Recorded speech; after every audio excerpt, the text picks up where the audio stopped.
ఎక్కడైనా భారీ వేదికలపై పెళ్లి జరగటం తెలుసు, లేదా గుడిలో పెళ్లిళ్ళు జరగటం కూడా తెలిసిందే. ఇంకా ఇళ్ల వద్ద కూడా భారీ ఖర్చుతో లేదా కొంతమంది సింపుల్గా అయినా పెళ్లిళ్ళు చేసుకుంటూ ఉంటారు. ఇదంతా మనకు తెలుసు. అయితే దేశంలో తొలిసారి ఐసీయూలో పెళ్లి జరిగింది. ఇదేదో ప్రత్యేకత కోసమో లేదా రీల్స్ కోసమో చేసుకున్న పెళ్లి కాదు, విధివశాత్తు జరిగినటువంటి పెళ్లి. కేరళలోని అళప్పురం, తంబోలి ప్రాంతాలకు చెందిన విఎం శరణ్, అవనిలకు ఇరు కుటుంబాలు పెళ్లి చేయాలని నిర్ణయించాయి. ఇది పెద్దలు కుదిర్చిన పెళ్ళే. ఇరువురు సాఫ్ట్వేర్ ఇంజనీర్లు. దీంతో అంగరంగ వైభవంగా 5 స్టార్ వేడుకలతో వివాహాన్ని జరిపించాలని ఇరు కుటుంబాలు కూడా భావించాయి. దీనికి సంబంధించిన ఏర్పాట్లు కూడా పూర్తి చేశాయి. ఇక వివాహం మధ్యాహ్నం జరగాల్సి ఉంది. నిన్న మధ్యాహ్నం వివాహం జరగాల్సి ఉంది. అయితే వధువు అలంకరణ కోసం వేరే ప్రాంతానికి వెళ్ళాలి. కుమారకోం ఆ ప్రాంతానికి వెళుతుండగా అనుకోకుండా రోడ్డు ప్రమాదం జరిగింది. కారు అదుపు తప్పి సడన్గా ఒక చెట్టును ఢీకొట్టడంతో ఆ నవవధువుకి గాయాలైపోయినాయండి. దీంతో ఈ ప్రమాదాన్ని అటుగా ఉన్నవాళ్ళు, స్థానికులు గమనించి వెంటనే ఆమెను ఆసుపత్రికి తీసుకెళ్లారు. విషయం తెలిసింది కుటుంబాలకు. ఇట్లా అలంకరణ కోసం, మేకప్ కోసం వెళ్తూ ఉంటే ఈ విధంగా యాక్సిడెంట్ అయింది. ఒక్కసారిగా కారు అదుపు తప్పి పక్కన ఉన్నటువంటి చెట్లలోకి దూసుకెళ్ళింది. ఒక చెట్టు కూడా గుద్దుకొని ఆగిపోయింది. ఆమెకి గాయాలయ్యాయని చెప్పి ఇన్ఫర్మేషన్ 2 కుటుంబాలకి, ఆమె దగ్గర ఫోన్ ఉంటుంది కదా, వెంటనే ఇటు వాళ్ళకి అటు వాళ్ళకి ఫోన్ చేసి చెప్పారు. చెప్పిన తర్వాత వెంటనే వాళ్ళు షాక్ అయిపోయి అసలు ఎలా జరిగింది ప్రమాదం, ఏ హాస్పిటల్లో ఉన్నారు, ఎవరు తీసుకెళ్లారు, ఏంటి అన్ని డీటెయిల్స్ తెలుసుకుని వెంటనే ఆసుపత్రికి వెళ్ళారండి. కుటుంబ సభ్యులు ఆసుపత్రికి చేరుకుని కన్నీళ్లు పెట్టుకున్నారు.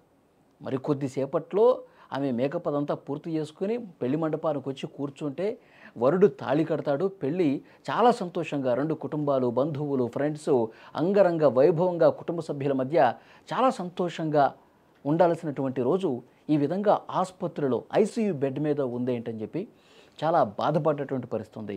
2 కుటుంబాలు కూడా ఆవేదనతో ఉన్నాయి. అయితే అనుకున్న ముహూర్తానికే వివాహం జరిపించాలని నిశ్చయానికి వచ్చారు. వరుడు ఒకే మాట చెప్పాడు, పలానా టైంకి తాళి కట్టాలి కదా, నేను పెళ్లి చేసుకోవాలి కదా, తాను ఐసీయూ బెడ్ మీద ఉంది, తనకేం ప్రమాదం లేదని చెప్పి కూడా తెలిసింది. ఆ ఐసీయూ బెడ్ మీదే నేను ఈ టైంకే, అనుకున్న టైంకే నేను పెళ్లి చేసుకుంటాను, నేను ఆమె మెడలో తాళి కడతాను అని చెప్పి అన్నాడు. కుటుంబ సభ్యులు కూడా ఒకసారి ఆలోచించారు. నువ్వు సరిగానే ఆలోచించి నిర్ణయం తీసుకున్నావా? ఆమెకి కొంచెం బాగైన తర్వాత మళ్ళొకసారి అందరి సమక్షంలో ఆ బాజా భజంత్రీల మధ్య, ఆ సంతోషాల మధ్య, ఆ డ్యాన్సులు, ఆ హోరు, మీ ఫ్రెండ్స్, ఈ కోలాహల మధ్య చేసుకోవచ్చు కదా అని చెప్పినప్పటికీ కూడా ఆ వరుడు వినలా. నేను ఈ టైంలోనే చేసుకుంటాను పెళ్ళి, నేను అవరిని ఇప్పుడే ఈ బెడ్ మీద తాళి కడతాను, ఒక్కసారి మీరు డాక్టర్లతో మాట్లాడండి, డాక్టర్లు ఓకే అంటే ఈ క్షణమే కడతానని చెప్పేసి అన్నాడు. నిజంగా డాక్టర్లు కూడా సానుకూలంగా స్పందించారు. శబాష్, ఓకే, మాకేం ఇబ్బంది లేదు, కానీ చాలా కొద్ది నిమిషాల్లోనే మీరు ఆ కార్యక్రమాన్ని ముగించేసి ఐసీయూ నుంచి వెళ్ళిపోండి, పేషెంట్కి ఇబ్బంది కలిగించకండి అని చెప్పేసి డాక్టర్ల పర్మిషన్ తీసుకున్నారు. వెంటనే వరుడు తాళి కడుతున్నటువంటి ఆ దృశ్యాలు కూడా, బెడ్ మీద ఉంది అవని, శరణ్ తాళి కడుతున్నటువంటి దృశ్యం మీరు చాలా స్పష్టంగా దృశ్యాల్లో కూడా చూస్తూ ఉన్నారు. వేద మంత్రాలు లేకపోయినా వారి కుటుంబ పెద్దల సమక్షంలో ఐసీయూ బెడ్ మీదే ఉన్నటువంటి వధువు మెడలో తాళి కట్టేశాడు. వధువుకి వెన్నుముక భాగంలో గాయమైందని, త్వరలోనే ఆపరేషన్ కూడా చేయాలని వైద్యులు తెలిపారు. సరే, ఆమె ఎలాగో కోలుకుంటుంది, ఆపరేషన్ సక్సెస్ అవుతుంది, కోలుకుంటుంది, తర్వాత ఆరోగ్యంగా, సంపూర్ణ ఆరోగ్యంగా బయటకు వస్తుంది, మళ్ళీ మేము హ్యాపీగా మా జీవితాన్ని మేము లీడ్ చేస్తాం అని చెప్పి ఆ వరుడు తాళి కట్టాడు. ఈ ఘటనను చూసిన వాళ్ళందరూ, సోషల్ మీడియాలో ఇది వైరల్ అవుతోంది, దీన్ని చూసిన వాళ్ళందరూ కూడా వరుణ్ణి మెచ్చుకుంటూ ఉన్నారు. ఇది కదా నిజమైన ప్రేమ.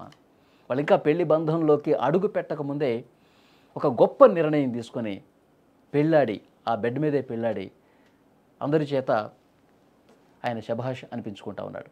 సో ఈ వీడియో సోషల్ మీడియాలో వైరల్ అవుతుంది. ఇది చూసిన ప్రతి ఒక్కరూ కూడా అతన్ని ప్రశంసిస్తూ ఉన్నారు.